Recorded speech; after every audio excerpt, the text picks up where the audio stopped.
السلام عليكم ورحمة الله وبركاته. أهلا وسهلا طلاب الصف السادس الإعدادي. معكم مستر محمد منصور من قناة اشرح لي.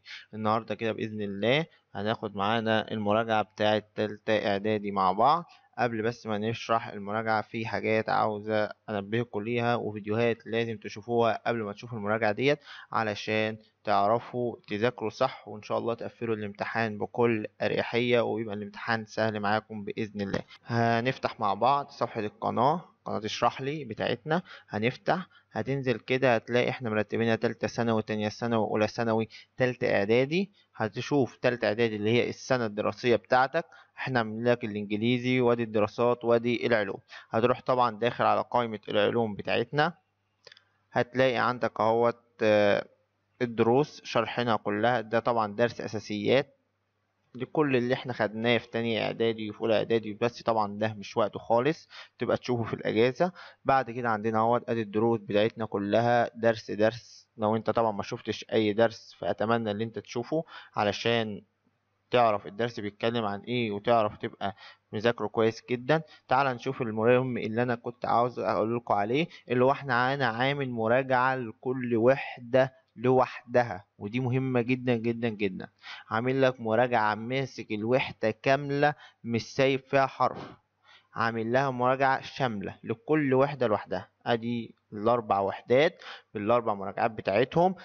عاوزك قبل ما تتفرج على الفيديو ده تتفرج على الاربع مراجعات دول، يعني تتفرج الاول على الاربع مراجعات دول، وبعد كده تتفرج على الفيديو اللي احنا عاملينه النهارده، وبعد كده تتفرج على الفيديو الاخير ده.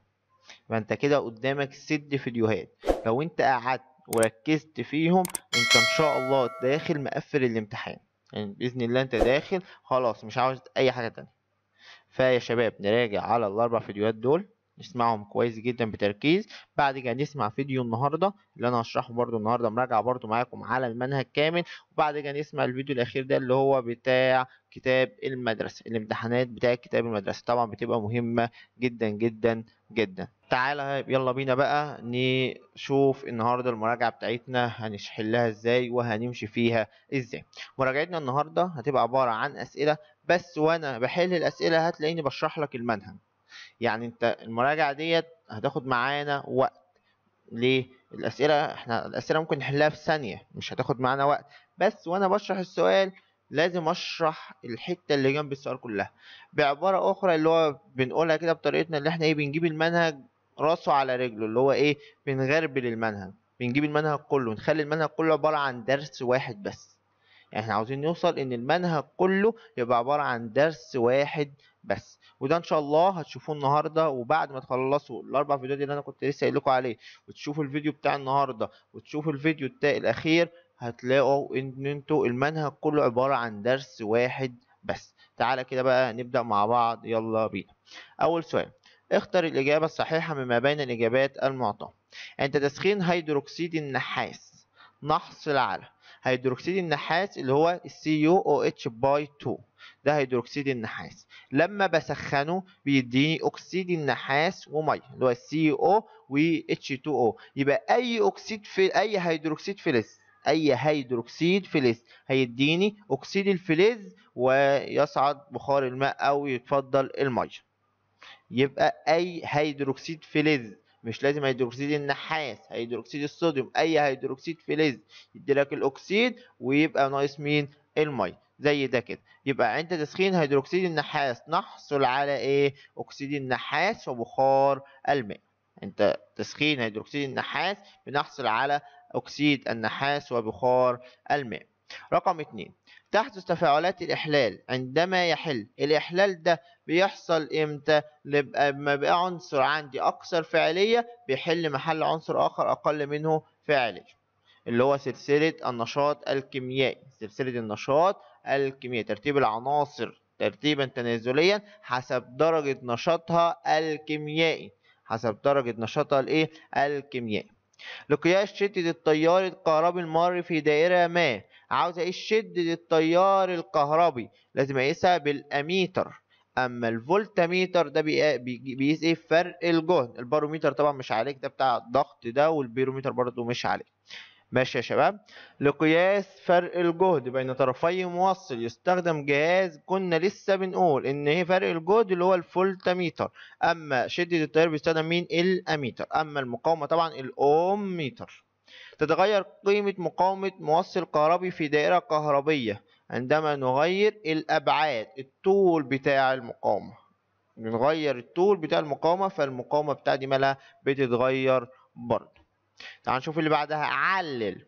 تتفاعل كتلة معينة مع برادة الحديد مع الأحماض أسرع من تفاعل قطع حديد لها نفس الكتلة. ليه برادة الحديد بتتفاعل أسرع من قطعة الحديد؟ بسبب زيادة مساحة السطح. بسبب زيادة مساحة السطح. كلما زادت مساحة السطح كلما زادت سرعة التفاعل الكيميائي. ولازم أثبت له الكلام ده بالمعادلة اللي هو كان مديها لي في المنهج. المعادلة ديت عليها برضو جزء من الدرجة، ان الحديد في مع حمض الهيدروكلوريك في وجود طبعا مخفف او ديل بيديني كلوريد الحديد وتصاعد غاز الهيدروجين الذي يشتعل بفرقعة. لازم اعمل له المعادلة. اوعى ما تعملش المعادلة، لازم المعادلة. كل سؤال علل وماذا يحدث، لو انت قدرت تعمل المعادلة بتعملها لان بيبقى عليها درجات. ماشي كده يا شباب. يبقى الكتلة معينة من البرادة أسرع من القطعة لأنه كلما زادت مساحة السطح كلما زادت سرعة التفاعل الكيميائي. احتراق سلك تنظيف الألمنيوم داخل دورق مملوء بالأكسجين أسرع من احتراقه في الهواء الجوي. ليه؟ لأن الأكسجين في الدورق ده أكسجين نقي بنسبة 100%، التركيز بتاعه 100%. اما في الهواء الجوي نسبة الاكسجين قد ايه؟ تركيز الاكسجين قد ايه في الهواء الجوي؟ 21%. ففي فرق في التركيز، وكلما زاد التركيز زادت سرعة التفاعل الكيميائي. لفة. الأسئلة عمرها ما بتيجي مباشرة. تالتة إعدادي الأسئلة ما بتجيش مباشرة، ولسه أنت حضرتك هتدخل ثانوي. ثانوي طبعا الأسئلة بتيجي برضو إيه؟ لفة شوية. ننسى كلام تاني إعدادي أولى إعدادي إن الأسئلة جاية مباشرة. لا، الأسئلة جاية من ورا، جاية لفة. لازم نركز أوي. احتراق سلك تنظيف الألمنيوم داخل دورق مملوء بالأكسجين أسرع من احتراقه في الهواء الجوي لأن الأكسجين في الدورق تركيزه 100%، أما في الهواء الجوي 21%. هتيجي تقول يا مستر طب أنا ما أعرفش نسبته 21. لا، ده أنت خدتها في السنين اللي فاتت، فلازم تكون عندك المعلومة متذكرة إن الأكسجين في الهواء الجوي نسبته 21%، فبالتالي التركيز بتاعه أقل. فبالتالي كل ما زاد التركيز كل ما زادت سرعة التفاعل الكيميائي. ماشي يا شباب. غطى مندل مياسم أزهار البازلاء عند دراسته لصفة لون بذورها. هقول له ليه؟ هقول له علشان يتأكد من عدم تلقيحها خلطيا مرة أخرى، عشان ما تتلقحش مرة أخرى. ماشي يا شباب. طب السؤال الرابع. يتكون راسب لونه أحمر عند إضافة المغنيسيوم إلى محلول كبريتات النحاس. ليه؟ لازم أثبت له بالمعادلة نمبر 1 إن المغنيسيوم لما يتفاعل مع كبريتات النحاس يديني كبريتات المغنيسيوم ويترسب النحاس ذو اللون الأحمر. شايف ليه بقى عندي راسب لونه احمر؟ عشان النحاس. طب انا هعمل المعادله، هل هسكت؟ لا، لازم تقول له كلام. اقول له ايه؟ اقول له لان تفاعل المغنيسيوم مع كبريتات النحاس يحل المغنيسيوم محل كبريتات النحاس، يحل محل النحاس، وبالتالي يديني مين؟ كبريتات المغنيسيوم، ويترسب النحاس ذو اللون الاحمر اللي هو راسب لونه احمر. يبقى كان لازم تعمل المعادله. عشان كده قلت لك كل ما علل ماذا يحدث فسر. كل ما تقدر تجيب المعادله كل ما يكون احسن ليك. حتى لو انت كاتب الاجابه ناقصه هيقول لك ده عامل المعادله، اديله الدرجه كامله، ما تنقصش درجات وتبقى خارج من الامتحان مش عارف انت ناقص في ايه، فتلاقيك طبعا ان شاء الله مقفل باذن الله الامتحان كامل. أكمل. عند إمرار غاز الهيدروجين على أكسيد النحاس ساخن يتحول أكسيد النحاس إلى مادة إيه؟ طب ما تيجي نشوف المعادلة. H2 زائد CuO الهيدروجين على مين؟ أكسيد النحاس الساخن أهو الحرارة أهي، هيديني مية ويترسب النحاس، يبقى ده مادة مختزلة. أكسيد النحاس يبقى مادة إيه؟ مختزلة. ماشي كده يا شباب. تعالى اللي بعدها. عند إضافة محلول نترات الفضة إلى محلول كلوريد الصوديوم يتكون رصيف أبيض من إيه؟ تعال نشوف المعادلة. كلوريد الصوديوم مع نترات الفضة NaCl زائد AgNO3 ده إحلال مزدوج، هات ده مكان ده وهات ده مكان ده. لو أنت اتفرجت على فيديو الشرح أو فيديوهات المراجعة هيديني NaNO3 زائد AgCl ده الرصيف الأبيض اللي هو مين؟ اللي هو AgCl اللي هو كلوريد الفضة. الكروموسوم الصبغي يتركب كيميائيا، خلي بالك قالك يتركب ايه؟ كيميائيا من حمض النووي اللي هو مين؟ الدي ان ايه. الحمض النووي اللي هو الدي ان ايه وبيبقى مربوط مع البروتين. اكتب نوع التفاعل المناسب لكل معادله. ال H2 زائد ال CuO لسه قايلين اهو، لسه ايه؟ ديت معادله اكسده واختزال، تفاعل اكسده واختزال.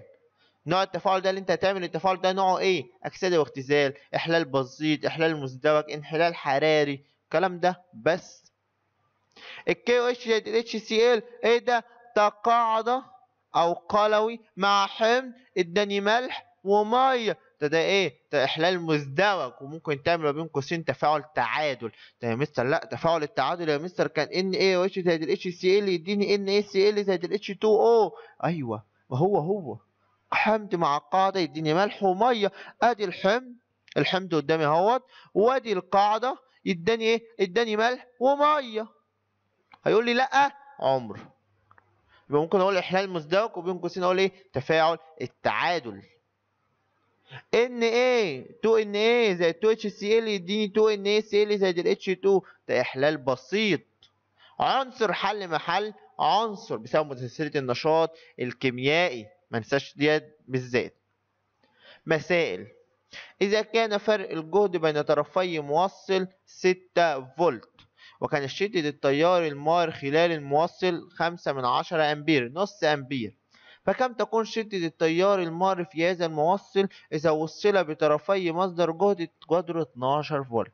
إيه ده يا مستر؟ مديني شدة التيار نص أمبير وعاوز شدة التيار، طب ما هو مديهالي. لا ركز، تعالى الأول عاوز أعلمك إزاي تحل مسائل عشان دي هتنفعك في الثانوي كتير. أنا بقولكش هتنفعك دلوقتي كمان، بقولك هتنفعك في الثانوي وبالذات في الفيزياء كتير. هعمل إيه؟ هفرد المسألة بدل ما هي سطرين كده، لا هفردها. إزاي؟ هقول أول حاجة عندي فرق الجهد، أنا عندي 2 فرق جهد، يبقى أقول جيم واحد فرق الجهد الأول بكام؟ ب6 فولت. شدة التيار اللي هو مديهالي ب5/10 أمبير، فرق الجهد التاني اللي هو مديهولي 12 فولت. كده أنا فردت المسألة، كده أنا بقيت لما أجي أخد من المسألة هعرف أنا واخد من إيه قدامي كده. طب تعالى، هو عاوز شدة التيار بس لو غير فرق الجهد. طب ما هو في قانون بيجمع شدة التيار وفرق الجهد اللي هو اللي هو القانون ده، ان شدة التيار بتساوي فرق الجهد على المقاومة. ده انا مش مديني المقاومة يا مستر. ايوه، انت اول حاجة هتجيبها فعلا هي المقاومة، والمقاومة مش هتتغير، اللي هيتغير معاك مين؟ فرق الجهد. طب ما هو لما يتغير فرق الجهد لازم تتغير قيمة شدة التيار الكهربي. تعالى نحلها واحدة واحدة عشان تفهمها أكتر، دي كانت الفكرة العامة بتاعت المسألة. تعال نشوفها واحدة واحدة. أول حاجة هتجيب المقاومة بتاعت ال6 فولت والنص أمبير. تعالى المقاومة بتساوي إيه؟ فرق الجهد على شدة التيار، فرق الجهد ب6. شوف بقى مش هطلع المسألة فوق عشان ما تلخبطش أقول 6 ولا 12. أنت أول ما هتضرب بعينيك فوق هتشوف ال 12 فولت هتروح حاططها، المسألة بتاعتك هتبقى غلط. لازم افردها قدامي كده علشان اشوف انا هاخد ال6 ولا ال12 عشان ما اضربش بعينيا اي حاجة. لا ده انا اللي كاتب بايدي. فرق الجهد الاول 6 فولت اهو جنب الجيم اهو، شدة التيار نص امبير، يبقى 6 على النص فيها ال 12 اوم. دي المقاومة. عاوز بقى شدة التيار بتاعة المقاومة ديت لو فرق الجهد بقى كام؟ بقى 12 فولت. ده بقت مسألة تانية جديدة خالص. فرق الجهد اتغير فبالتالي شدة التيار هتتغير لكن المقاومة مش هتتغير. عشان كده شدة التيار هتساوي فرق الجهد على المقاومة. انهي فرق جهد؟ فرق الجهد التاني اللي هو ال 12 فولت. على المقاومة اللي انت جايبها 12، و12 على 12 فيها 1 أمبير. يبقى شدة التيار هتطلع معاك بكام؟ ب1 أمبير. ولازم ما ننساش يا شباب وحدة القياس، أمبير، فولت، أوم، ما ننساهمش عشان لو نسيناهم فيهم مشكلة كبيرة أوي أوي. ماشي كده يا شباب؟ نشوف المسألة التانية. احسب كمية كهربية المارة في موصل ما مقاومته 1000 أوم لمدة 30 دقيقة، إذا كان فرق الجهد بين طرفيه بيساوي 220 فولت. ما تيجي نفرد المسألة. أدي المقاومة ب 1000 أوم، الزمن 30 دقيقة، يبقى هضرب 30 في 60 ب 1800 ثانية. بعد كده فرق الجهد ب 220 فولت. هو عاوز مين؟ عاوز الكمية الكهربية. الكمية الكهربية كان لها عندي قانونين. الكمية الكهربية كان لها عندي قانونين. القانون الأول إن كان بتساوي شدة التيار في الزمن. طب هل أنا عندي شدة التيار؟ لأ، ما عنديش شدة التيار، بس ممكن أجيبه لأن معايا المقاومة ومعايا فرق الجهد. شدة التيار بتساوي فرق الجهد على المقاومة، شدة التيار بتساوي فرق الجهد على المقاومة، فاقدر اجيب شدة التيار. جبت شدة التيار 220 فولت دوت على 1000 اوم يديني 22 من 100 امبير. اقدر اجيب منهم ايه بقى؟ اقدر اجيب منهم الكمية اهو. رحت الاول حاطط فوق اللي انا بجيبه بحطه فوق، اللي انا بجيبه بحطه فوق، او شدة التيار بتساوي 22 من 100 امبير. الرقم اللي طلع حطيته فوق. بعد كده اروح مغير القانون خالص واروح عامل برضو المثلث عندي ان الكميه الكهربائيه بيساوي شده التيار في الزمن. الكميه الكهربائيه بيساوي شده التيار في الايه؟ في الزمن. شده التيار اهو ب 22 من 100، الزمن ب 1800، هتطلع ب 396 كولوم. تطلع ب 396 كولوم. لو انت طبقت نفس الخطوات اللي انا خدتها على المسألتين، اراهنك اللي انت ممكن تغلط في اي مسألة في حياتك، مستحيل. الا بقى طبعا لو انت مش حافظ القانون، دي يعني حاجة تانية دي. بس حافظ القانون، هتطبق الخطوات ديت، مفيش مسألة بإذن الله هتقف معاك نهائي. نركز يا شباب، الامتحان سهل، هنعرف نقفل فيه بكل سهولة بكل أريحية، عشان إن شاء الله ربنا يوفقك وتدخلوا ثانوي، كل واحد يدخل الكلية بإذن الله اللي هو بيتمناها طول حياته. تعالى بعد كده نشوف اختر العمود، الكمية والوحدة والجاز. تعال نشوف واحدة واحدة. شدة التيار الكهربي ديت وحدتها مين؟ الأمبير. وحدته مين؟ الأمبير. والأمبير الجاز بتاعه هو الأميتر. يبقى شدة التيار وحدتها الأمبير، والجاز مين؟ الأميتر. فرق الجهد طبعا اللي هو الفولت، والفولت ده بيتقاس بالفولت ميتر. المقاومة طبعا اللي هي الأوم، والأوم طبعا اللي هو الأوم ميتر. ماشي كده يا شباب؟ ده كده العمود بتاعنا. عبر بمعادلة رمزية موزونة عن كل تفاعل كيميائي. السؤال ده لما يجي لك بيبقى يقول لك ايه في السؤال ده؟ بيقول لك ايه؟ العب زي ما انت عاوز. يعني ايه العب زي ما انت عاوز؟ اعمل اي معادلة تتحسب صح، بس طبعا معادلة على حسب المطلوب. يقولكش مثلا ايه؟ احلال فلز محل هيدروجين الحمض تروح انت تجيب له احلال مزدوج، ده انت كده بتلعب. غلط طبعا. بس هنا بيبقى سايب لك الحريه، مش مربطك بعناصر معينه. انت كده كده هتكتب المعادله اللي عندك، بس انا قصدي لو انت مثلا زي التبادل المزدوج عندك انواع، 3 انواع له، ممكن تعمل اي نوع ملوش دعوه. وقال لك تبادل مزدوج اعمل اي نوع اللي انا عاوزه، هو ما اجبرنيش بمعادله معينه بنوع معين. دي الفكره من السؤال.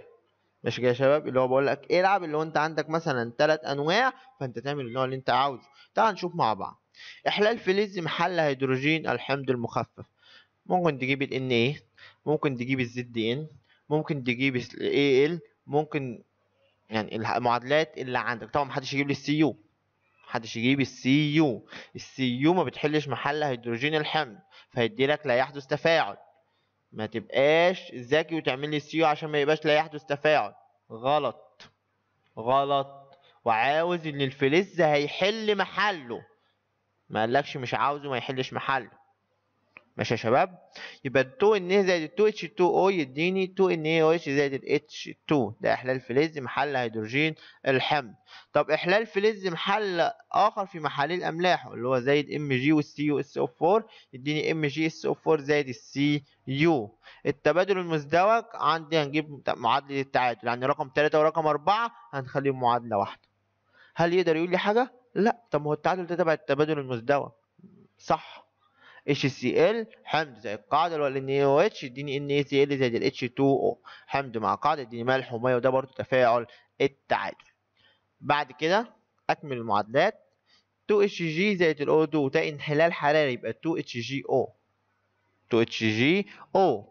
2NaNO3 يديني ايه؟ 2NaNO2 زائد ال O2. NOH مخفف يديني NaCl زائد ال H2 اللي هو تفاعل التعادل، ده طبعا يبقى ال HCl. طبعا ده يبقى ال HCl. ماشي كده يا شباب. بعد كده ده كده كان تدريب واحد في كتاب الامتحان. نشوف بقى تدريب رقم 2.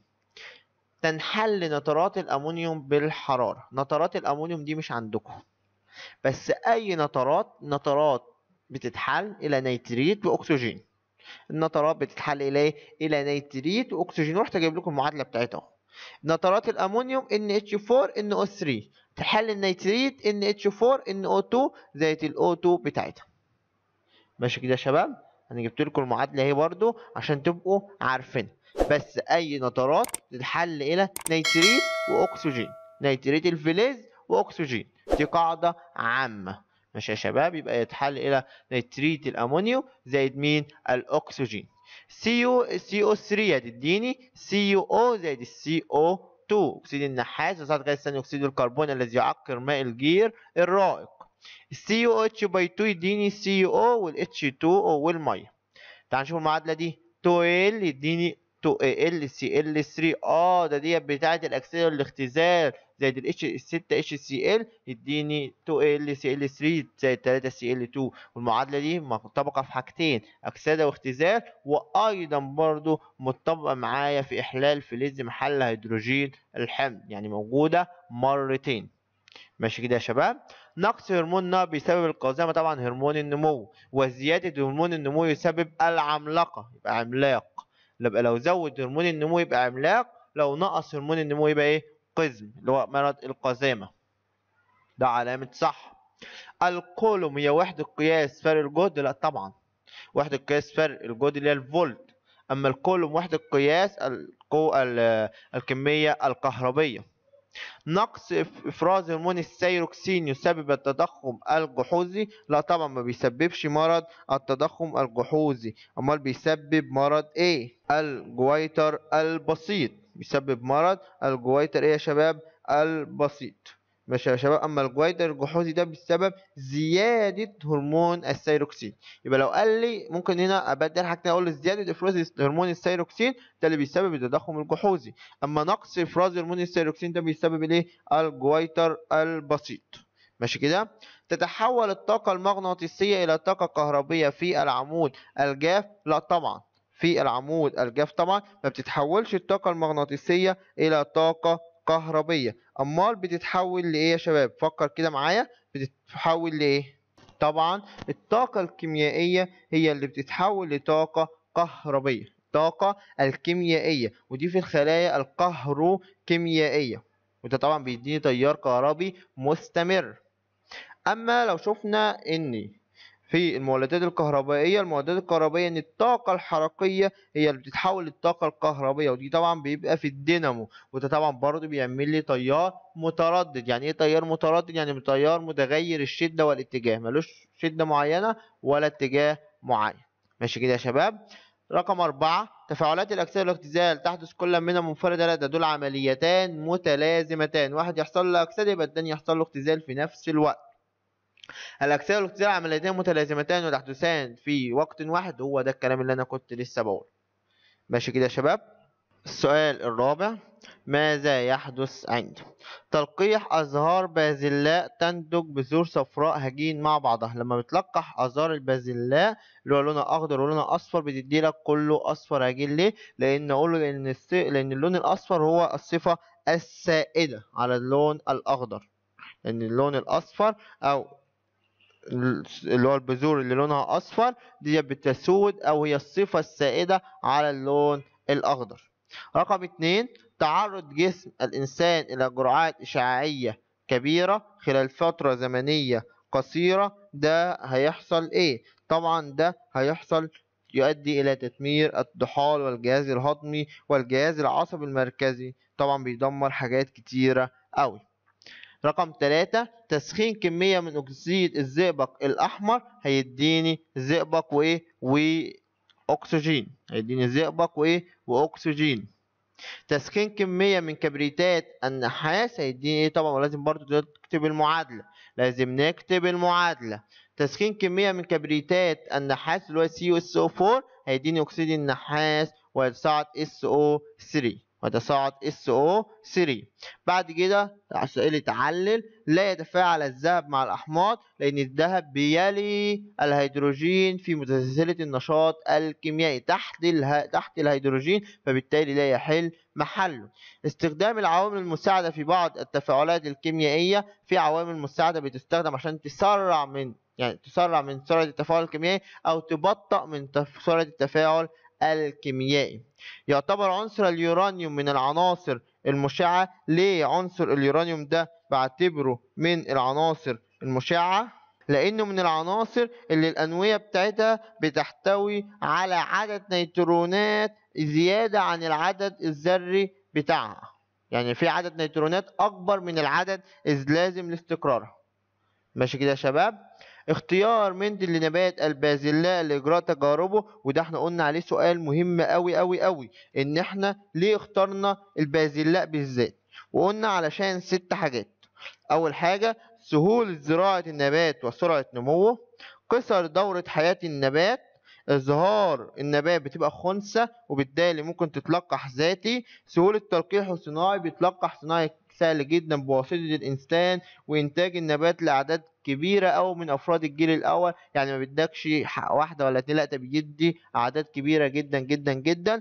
تعدد أصناف النبات التي تحمل أزواج من الصفات المضادة والتي يسهل تمييزها بالعين المجردة، اللي أنا ممكن أشوفها بعينيا وأعرف أميز إن ده صفة سائدة أو ده صفة متناحية بعينيا، ما احتاجش إلى ميكروسكوب والحاجات ديت. يعالج مرضى البول السكري بحقن الأنسولين، لأن الأنسولين بيعمل إيه؟ بيعمل على خفض مستوى السكر في الدم أو خفض تركيز السكر في الدم، بيخفض من تركيز السكر فين؟ في الدم. فعشان كده أنا بستخدم الأنسولين علشان الناس اللي عندهم مرض البول السكري اللي هو المعروف علميا اللي هو المعروف يعني عندنا كده باسم إيه؟ باسم السكر. ماشي كده يا شباب؟ تسمى الغدة النخامية بالغدة الرئيسية. ليه الغدة النخامية دي بسميها بالغدة الرئيسية أو سيدة الغدد الصماء؟ عشان دي بتفرز هرمونات بتنظم أنشطة معظم الغدد الصماء، بتفرز هرمونات معظم الغدد الصماء هي اللي بتفرز الهرمونات بتاعتها عشان تنشطها. ولازم أقول له أمثلة زي الهرمون المنشط للغدة الدرقية، والهرمون المنشط للغدتين القذريتين، والهرمون المنشط للغدد التناسلية. طبعا ما اقولش هرمون النمو، طبعا ده ما يتقالش، ان هرمون النمو هرمون لوحده مش هرمون جاي تبع غدة تانية. ماشي كده يا شباب؟ عشان برضو ايه نبقى مركزين واحنا بنحل، مش اي كلام ومش اي غدد ومش اي هرمونات احنا بنقولها. ماشي كده؟ تعال نشوف السؤال اللي بعده. أكمل. العملية التي يتم فيها فقد إلكترون أو أكثر، طبعا عملية أكسدة، ويبقى عامل مختزل، ودي طبعا بيتميز بها مين؟ الفلزات زي الصوديوم والليثيوم والبوتاسيوم والكالسيوم والمغنيسيوم. ليه؟ لأن دول بيفقدوا إلكترونات أصلا.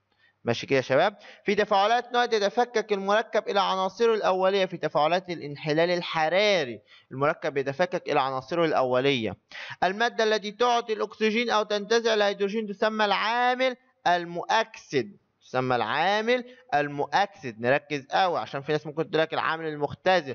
تعطي الأكسجين أو تنتزع الهيدروجين يبقى عامل مؤكسد على طول.